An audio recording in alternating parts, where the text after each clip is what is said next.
With all the war that's going on, how do we find joy in the trenches? Well, that's what Trevor Noah's new comedy special on Netflix asked and also called Joy in the Trenches. As we all know, there's a war going on in the world. But you know what else?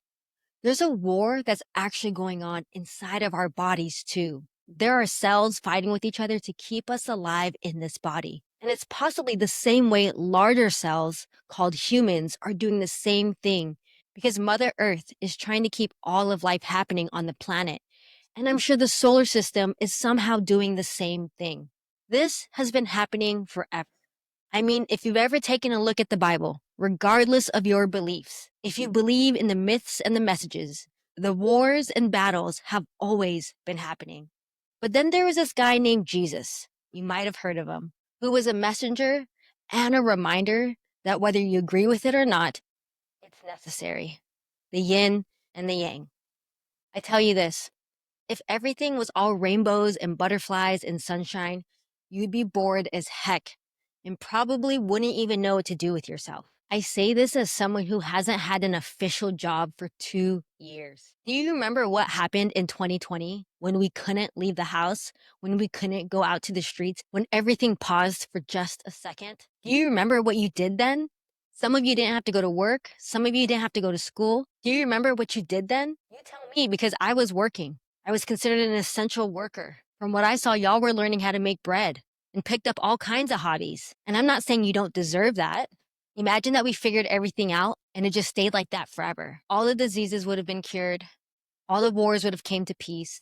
Every person in the street had a house and there was nothing else to fight for. That's what we're all working towards, right? But unfortunately, that's not the case. I hate to say it, but I think that there will always be problems to solve. So pick your problem and do something about it. But the thing is, we're not meant to care all about the same things. We're not meant to care about all the same problems. If we did, I think that there would be an imbalance to how everything works. Imagine if we all cared about the animals. Well, then who would care for the people? Imagine if we all cared about the housing crisis. Then who would care for sanitation? Imagine if we all cared about the kids. Then who would care for the elders? Imagine in your body, say you got an infection in your foot and all of your cells rush to heal the foot. Then what about the heart? What about the lungs? And what about the liver? Look, I'm not trying to step on any toes, but also maybe I am because I'm tired of people getting shamed for not caring about the same things as you do. I say this because me and my partner debate on this all the time. Okay, not all the time, but often. Just like the other night, we just got done watching JLo's new music movie videos called This Is Me Now. After it ended, they asked the typical question, what did you think? And as someone who's been watching JLo practically their whole life and has generally been enamored by the entertainment industry and will be contributing to it in the future, I said, I like the concept, and I would actually like to see more artists experimenting with AI, and I would actually like to see more artists experimenting with sharing their albums in this way. And my partner, who is a multidisciplinary artist themselves, was shaking their head the whole time and getting ready to go into battle for this debate. You see, my partner is often thinking on a global perspective and picks the battles of fighting the isms and the systems. I'm more of a local perspective, changing myself before changing others, focusing on my local contributions before going global. Trust me, I used to take on the other perspective until I realized that it wasn't working for me. But this is the thing. Both can be true. AI can help artists and it can also harm artists, and neither of them is inherently right or wrong. Just like in Trevor Noah's special where he says, just because the big is happening doesn't mean the small stops. I'll say that again. Just because the big is happening doesn't mean the small stops. Then he used the example of coming across a couple comments on social media where one commenter said, I just graduated and everyone is invited. And then someone commented and said, how can you celebrate when there's a war going on? And so then he uses an example of some of his recent readings of stories from soldiers from World War I, where he shared that when they were in the trenches, the soldiers still found a way to find joy in the small things, whether it was playing card games or singing not only to each other, but also the opposing soldiers on the other side of the trenches, which is wild to think about as he mentioned that these were just young guys who weren't fighting just to fight, but they were actually fighting to live.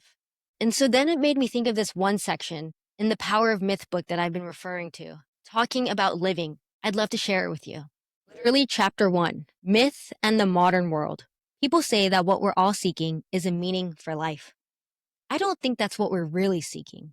I think that what we're seeking is an experience of being alive, so that our life experiences on the purely physical plane will have resonance within our own innermost being and reality, so that we actually feel the rapture of being alive. So for those of you who've been with me, you know that this is an interview style conversation book. And so the interviewer asks, why myths? Why should we care about myths? What do they have to do with my life? And the interviewee says, my first response would be, go on, live your life. It's a good life. You don't need mythology. I don't believe in being interested in a subject just because it's said to be important. I believe in being caught by it somehow, but you may find that with a proper introduction, mythology will catch you. And so, what can it do for you if it does catch you? One of our problems today is that we are not well acquainted with the literature of the spirit. We're interested in the news of the day and the problems of the hour. It used to be that the university campus was a kind of hermetically sealed off area where the news of the day did not impinge upon your attention to the inner life and to the magnificent human heritage we have in our great tradition. Plato, Confucius, the Buddha, and others who speak of the eternal values that have to do with the centering of our lives. When you get to be older and the concerns of the day have all been attended to, and you turn to the inner life, well, if you don't know whether it is or what it is, you'll be sorry. Greek and Latin and biblical literature used to be part of everyone's education. Now, when these were dropped, a whole tradition of occidental mythological information was lost. It used to be that these stories were in the minds of people. When the story is in your mind, then you see the relevance to something happening in your own life. It gives you perspective on what's happening to you. With the loss of that, we've really lost something because we don't have a comparable literature to take its place. These bits of information from ancient times, which have to do with the themes that have supported human life, built civilizations, and informed religions over the millennia, have to do with deep inner problems, inner mysteries, inner thresholds of passage. And if you don't know what the guide signs are along the way, you have to work it out yourself. But once this subject catches you, there is such a feeling from one or another of these traditions of information of deep, rich, life vivifying sort that you don't want to give it up. So we tell stories to try to come to terms with the world, to harmonize our lives with reality? I think so, yes. And so what I'm trying to say, you can't force people to be interested and care about the problem that you do. And it feels like that's the case with social media, that people take the time to crush someone else's joy that they're trying to find in their own trenches. But recognize that we're all in the trenches in one way or another, whether at a global scale, local scale, or personal scale. But when it comes to problems, which there will always be, is exactly what he said. You have to be caught by it somehow. And maybe it's from personal experience, or maybe because it's a story that someone told you. Nonetheless, you can't force someone to be interested in it just because you believe it's important. And again, recognizing that everyone is in their own trenches. I say this as someone who maybe from the outside looking in, it looks like my life is all rainbows and butterflies. I'm living in a new country, definitely outside of the US, recently married, don't have a job, pursuing entrepreneurship, and making content every single day. But what you don't see is the internal battle, is the war that's going on within my own mind. Asking myself, am I even good enough for this? When will the papers go through? How do I navigate a new country? How do I make friends? How long is it going to take for me to get the business up and running? What if I have a neurodivergent brain? How can I contribute in other ways besides finances in this moment? What if it never happens? What if I have to go back to the States? And so on and so forth. Trust me, how many times that I wish I had somewhere to be the next morning, that there was a group of people from some sort of organization that was counting on me to show up, to remember what it was like to have a steady income, and generally just have something to show up for.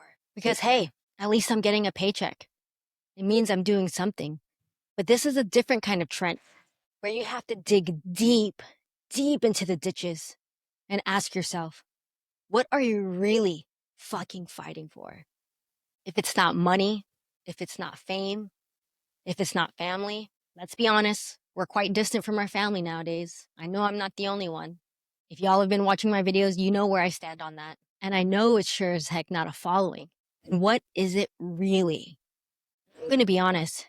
It's taken me a long, long time to answer this question and to be really fucking honest with myself, to be honest about it with the people I care about, and more importantly, to admit it out loud. It's not easy to admit that this external stuff doesn't get me up in the morning. But what does, and what I'm fighting for, is the fight to become all I know that I can be in this lifetime, not the next. And so the last thing that stood out to me in Trevor Noah's special, and why I appreciate him so much as a comedian, a host, and all that he is that because he uses his platform to expand our awareness and ask the big questions. And in this show, he reminded us that we're currently living through history right now. And he says, when you read the books and you're like, what was it like back then? Well, we're in the back then. And so then he asks, who will you be when history calls? I'll say it again. Who will you be when history calls? But this is the thing that I'd like for you to remember. We are living through a unique time in history where we've never been more connected than ever. What I mean by that is how quickly information and stories travel. Before, as the stories go, they would have to tie a message to a pigeon's leg, hope that it got to whoever they were sending it to, or that there were literally messengers who would just ride horses back and forth from one person in charge to the next. And then we have mail people delivering all of our letters. And now we have email. But the difference between then and now is the time it takes to get there. Whether it's threats between nations or letters between loved ones, there was still a waiting time in between. And by the time that it got to you, it has already happened. Now, I want to recognize that that's obviously not the case right now. Things have changed, and we get messages and stories instantaneously. But you know what hasn't changed much? Our sheer human biology, our internal operating systems, our iOS, or our internal data processors. To some extent, it's very much still in fight, flight, freeze, or fawn. So when you ask yourself, who will you be when history calls? What that's asking you is, who will you be? Not necessarily what will you do? Think about that. Who will you be and what will you do? Can seem the same, but are actually very different approaches. One is focusing on the external, and the other is focusing on the internal. So before you start saving the world, younger self, first ask yourself, is there something that you can change right now? Your being? Is it your perspective? Is it your positionality? Is it your belief? Is it your value? Is it the meaning you've given the event and the stories you tell yourself about it? And that's the kind of groundwork we're doing here at No Role Models. And I know it can be quite uncomfortable. And if it's too uncomfortable for you, then let me at least leave you this post-it note and friendly reminder. Breathe. No one is asking you to save the whole world at once. I'll say that again. No one is asking you to save the whole world at once. So you can release yourself from that guilt and shame of feeling like you can't do it all or you can't do anything, that you're just one person. I get it. I felt like shit for a long time because of it. But then I changed my perspective. Instead of focusing on a global scale, feeling paralyzed, I decided to focus on a local scale and ask myself, how can I contribute? And an even better question is, how can you contribute and create with your unique gifts and talents at a local scale? I'll tell you this, it's a hell of a lot better than a repost. So just like what my screensaver says, where focus goes, energy flows. So when you're in the trenches, whether on a personal level or a global level with the rest of us, what are you going to focus on? Because again, there's no right or wrong way to do it. There's no answer that's inherently right or inherently wrong. But in each moment, you have choices on what you want to focus on. You have choices in where your energy goes. And so for Trevor Noah and myself, we're going to focus on the joy while in the trenches. So I'd love for you to answer his main question in the comments below. Who will you be when history calls? Remember, the question is, who will you be? Not necessarily what you will do when history calls. Are you going to be loving, kind, generous, peaceful, harmonious? Or are you going to be hurtful, hateful, fearful, frustrated, revengeful? You have a choice in it. I hope that you choose based off your answer to his question of who you will be while in the trenches. So thanks for watching. I know that this was a tough topic, but I appreciate you for watching, and I hope that it helps you experience peace, grace, and healing in your own journey. I'll see you in the next video. Bye now. Okay, good. You're still here. I thought you would have left by now, especially since we covered uncomfortable questions. At least most people typically do.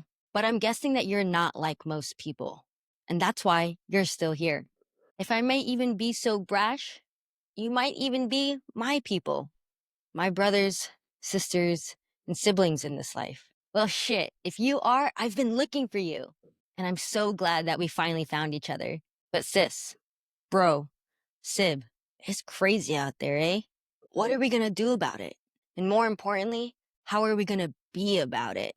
Look, I don't have all the answers, but I do have a vision. I know it's not gonna happen tomorrow, and I know it's not gonna happen overnight, but we can do something about it today. Maybe at the very least, we can connect or collaborate. If so, hit me up on Instagram at IamKShort. But if you want to even go even further and want to work with each other, but realize that you'd like to do some of that internal groundwork first, then maybe there's a better option for us, for where you're at right now. If that's something that you're interested in, check out my stand store in the link below to see if there's an offer in there that feels like a fit for you. And if not, feel free to reach out to me anyways, and let's see what we can create together. I look forward to connecting, collaborating, and creating with you soon.